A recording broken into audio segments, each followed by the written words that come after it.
What's up, everybody? Hope you all had a great day today, or which would be yesterday now, depending on what time you're watching this video. Getting into this episode of GH.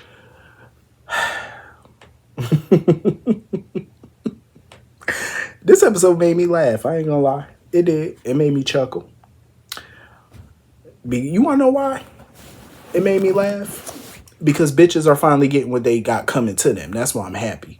Okay, people got taken down a peg or two, so it was good for me. But getting into Leslie Lulu, she wants to sit here and talk about she doesn't want to be seen as a tabloid journalist. Baby girl, the whole point of her taking that video was so she could be on the front page. What did you think that video of Drew was going to do for you? Obviously, it was going to be headlining. It was going to be mainstream news. He's a freaking congressman. It was going to blow up. The hell do you think? That's why you took the video, because you wanted your name on the headline. You wanted some shine. It was a smart move on her part because, mind you, Lulu's been in a coma for years. We all know this. And she needs to get her name back out there in them journalism streets. She needs a boom story. She needs something big. And what bigger story than the congressman taking naval shots out of a prostitute? The shit writes itself. I mean, come on. It puts you back in the top spot. You know what I'm saying? Get your name out there again. You know, now people know in the journalist game, you back. You know what I'm saying? It was fucking brilliant. Who wouldn't have taken that opportunity? But on the one hand, I get where she's coming from. You know, that's not the story she wants to tell. She wants to tell hard-hitting stories. It's kind of true to her character, because if you remember when she first got into journalism, she kept getting stuck with those puff pieces. And she wanted to write hard-hitting stories. You know what I'm saying? She wanted to write stories that impacted people, that made a difference. And I'm glad that they're still keeping track with that with her. You know, they're still keeping that going. Because I get it. Even though this adoption story, I feel like it's a good story to tell. It is. It can be an impactful story. But I feel like we all know she has ulterior motives for doing it. I feel like she does. Because her asking Laura the same question that she asked Lucas, should a child get to know their birth parent? I feel like she's looking for reassurance. She's looking for confirmation. Because if she gets the answer I think she wants out of this, like, yeah, I think they should. Yeah, I think they should get to know their birth parent. She's going to use that as an excuse to blow up BLQ's lie. You know what I'm saying? To blow it up, to put it out there. I feel like she would. You know what I'm saying? But it's not a yes or no answer. Like Laura even stated, it's complicated. You know, it could go good, it could go bad. It's not black and white, because it's not. It can go either way. But I did enjoy Laura telling her story about, you know, when she was switched at birth and coping with Leslie being her bio mom and how she ran away. She didn't want nothing to do with her at the time. You know what I'm saying? But she's happy to have both, you know, happy to have both of her parents, like both of her mothers. And she just wished that her childhood was normal. I love watching Laura recount that story, you know, her talking about her history and stuff like that, because I thought it was beautifully done. And I think Lulu should know about that, you know, if she didn't know already. But Laura's not stupid either. Like, Laura knew this story wasn't just a story for Lulu. She knew Lulu had some type of attachment to it because of the way she, you know, she could sense it by the way, you know, she is about this story, like the way she talks about it. She could sense, like, this is bigger than just a story for you. Like, what's up? Like, Laura ain't no dummy. Moving on from that. Portia. I understand Portia happy because the plan went off without a hitch. It's working the way that her and Nina wanted it to work.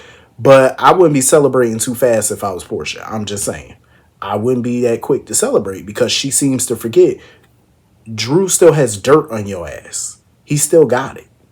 He still has the dirt that could ruin your life, ruin your career.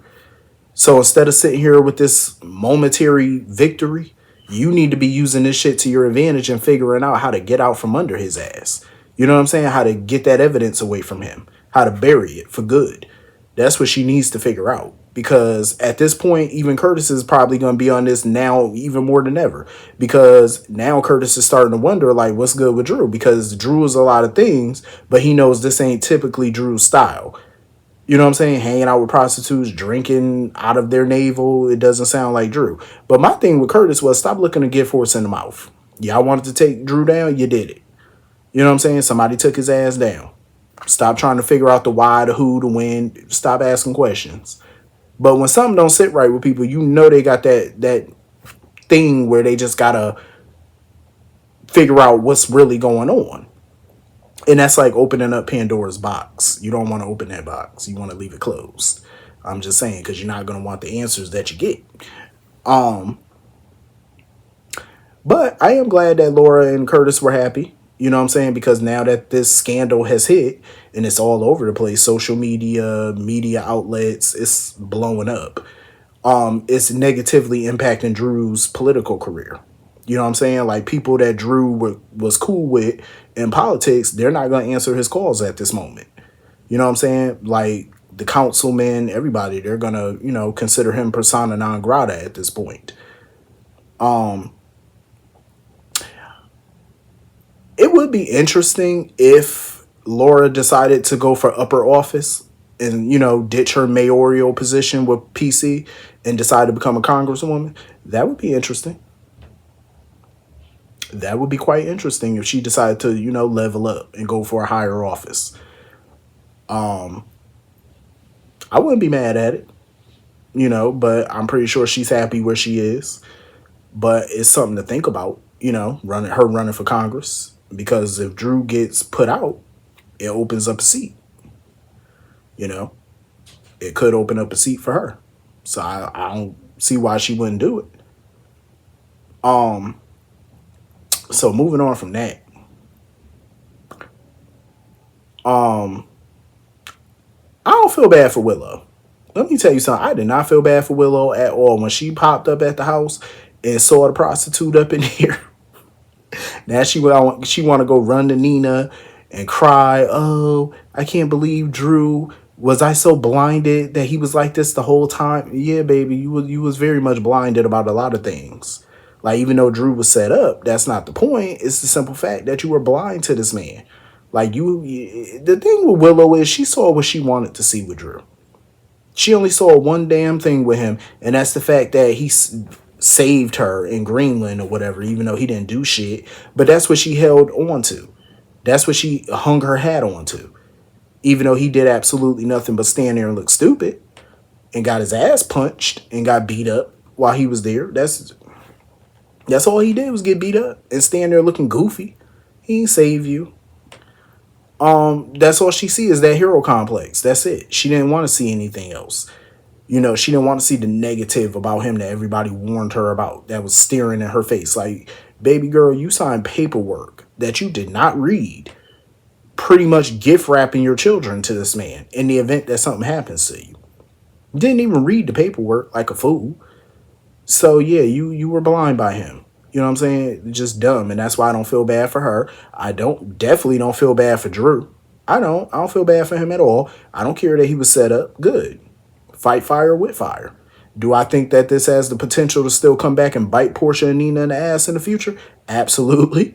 It can. But you know what? A win's a win. Even if it is a temporary win, fuck it.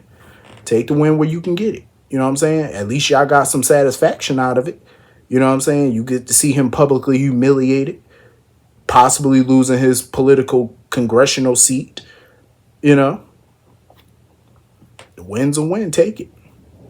But you know what? What pisses me off even more about Willow, she's sitting here sobbing over this man and she still has the wedding ring on.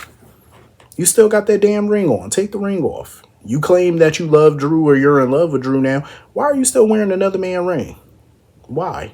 Take that shit off. And if I was Nina, I would have gave little Jacinda, whatever her name is, the prostitute, I would have gave her a bonus because baby girl did her job to the max. I would have gave her an extra like 5-10 grand. Like, baby, go have some champagne on me. You know what I'm saying? That's what I would have did. Hell yeah. All expense paid. You did your duty. Did it well too. Set his ass up nice. Drew has no idea what happened to him. Like he has no clue. And Alexis didn't even care. Alexis was like, listen, I'm here to get my granddaughter. She said, that's all I'm here for. I'm just here to get Scout.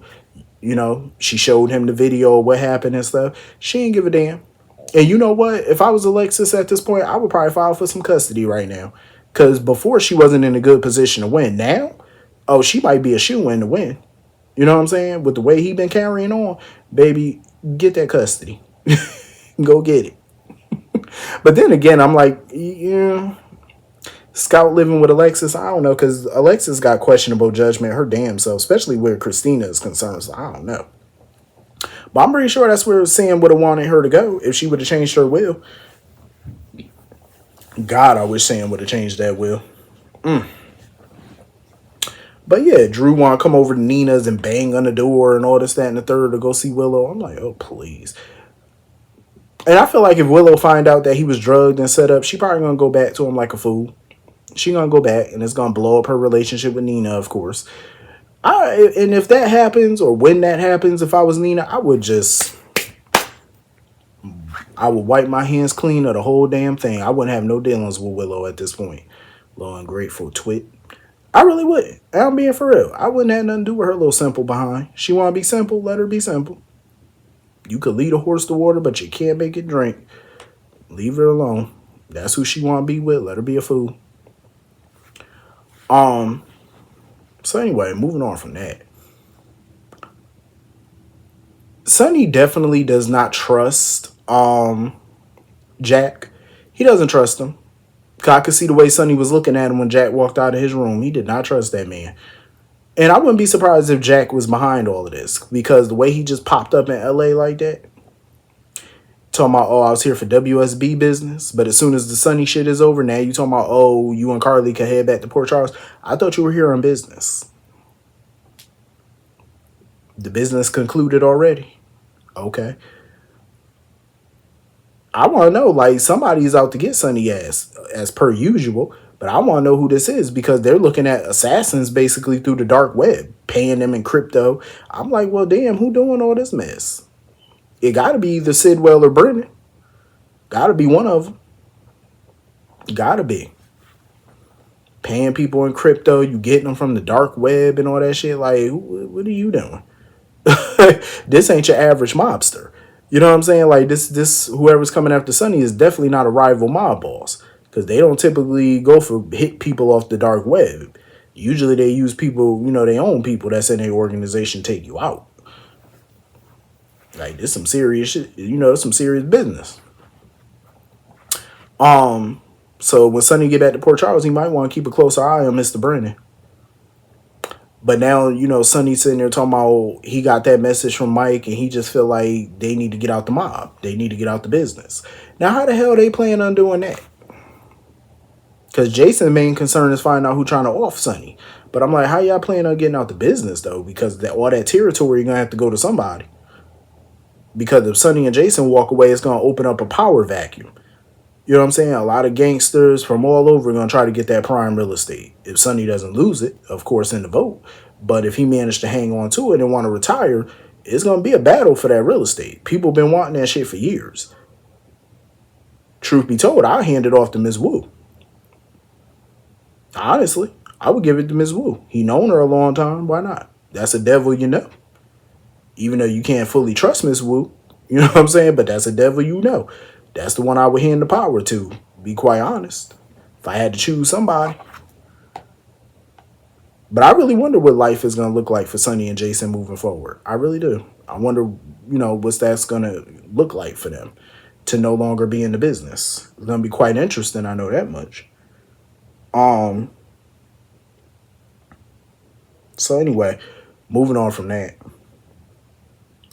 So Kai sitting over here getting ready for his little surgery or whatever. They got the documentary crew up in there getting ready to film, doing interviews with Portia and getting people to sign a release form so they could do interviews with them. I ain't really care. So apparently I guess Kai and Trina are officially an item. They're officially boyfriend and girlfriend. That's cute. The writers are not making me like Kai at this point. And I really did like Kai when he first came on. They're not, let me say this, they're not making me care about him as a character. They're just not. I feel like the writing has lost steam since he came on for me. And I feel like they're not making me give a damn. Like, make me care about a new character. That's the whole job. Make me care. So far, I'm not caring. You know what I'm saying? And I still hate that Trina's not getting her own story. I feel like she keeps getting these stories where she plays second fiddle to the person. You know what I'm saying? Like, Trina, in my opinion, is deserving of a story that's about Trina, that she leads. You know what I'm saying? She needs to lead the story. Not the story being about Kai and she just playing, his little girlfriend on the side, his little chippy. You know what I'm saying? Like, no, she need her damn story where she's the badass in the story. It's about her. Not playing secondary, not playing, the bestie, not no. She need to be driving the damn story. I don't know why they keep doing that foolishness. Giving her story where she gotta play second fiddle to somebody else. It's nonsense.